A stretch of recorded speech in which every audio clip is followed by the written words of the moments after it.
Hello guys, welcome back for another video on AutoCreditFinancial.ca, and in this video we're going to discuss some other stipulations for bad credit card loans.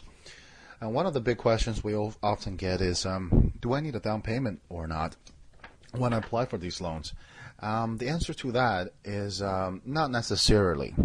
When you're applying for a bad credit card loan, that you typically will require some kind of down payment. By guideline and rules, the bad credit card loan typically come with a down payment requirement as well, but it's not always the case. While most card loans from the bank or lenders can be obtained without a down payment for qualified buyers, that bad credit card loans often require a down payment of $1,000 or more. Now, it doesn't mean you will have to cough up or put down $1,000 yourself. In many cases, the financing company or the broker themselves will help you to put that money down on your behalf. So it's really no money out of your pocket, but when you get into loans, the loan lender will require to show there's some kind of money down. So a lot of times, not to worry, depending which lender which broker or bad credit loan provider you deal with, often they will help you with that down payment. So in reality, you're not putting any money out of your pocket. Now, some other things. There are also restrictions on the loan amount and limits on that loan. So what I mean by that is,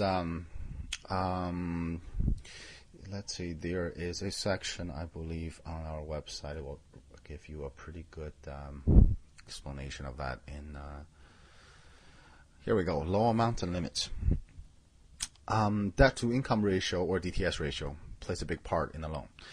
If a consumer's debt it's low, the bills are paid on time, he or she can typically be approved for a car loan without a major issue. In a bad credit card loan scenario, however, the lender often sets a limit on the loan as well as some of the other stipulations about the vehicle to protect its interest and collateral. The limit that the lender sets can also directly impact the percentage of down payment needed to purchase the car. Usually, the more expensive a vehicle you're trying to get, the higher amount of down payment required. So have that in mind.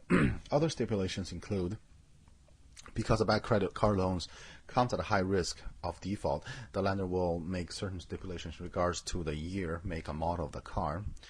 The reason for this is because bad credit card loans come with a high risk of repossession, and lenders want to secure an interest in the vehicle in case it's being resold for a profit, so that in case that action is taken, they will not be in a loss of too much of amount.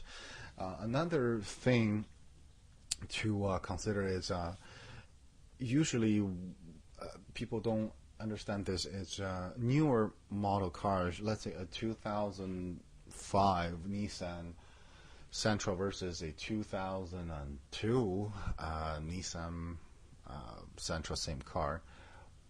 One of them, for example, let's say it's $12,000. The other one is only $7,000. Many people will think it's cheaper to finance the older Nissan with a lower price tag. That's not necessarily true in terms of monthly payment. Your cash flow, which is monthly payment, if the car is older, you can only take up that loan for, let's say, only 12 months. So $7,000 plus tax, plus any tacked on fees and interest, and divided into 12 months will leave you a payment probably close to $1,000 a month, versus the 2005, even though it's $12,000 with tax and everything added, you can take that loan up to 60 months, which is 5 years. So in the end, you might pay as little as $300 a month versus $1,000. That is certainly something you guys should be considerate about when taking a car loan. Usually, the newer year of a vehicle, the lower your monthly payment should be. Okay, not the other way around. Don't get stuck on the price tag of the car. There's many other things to consider as well. So in that case, you can often talk to one of our financing specialists at AutoCreditFinancial.ca. Send us an email, give us a call, and we can help you with any further questions. In the next video, we're going to briefly discuss some of the borrowers' profiles and some of the lenders' profiles, and how to rebuild your credit to a normal level again. So don't miss the next video, and I'll see you guys then.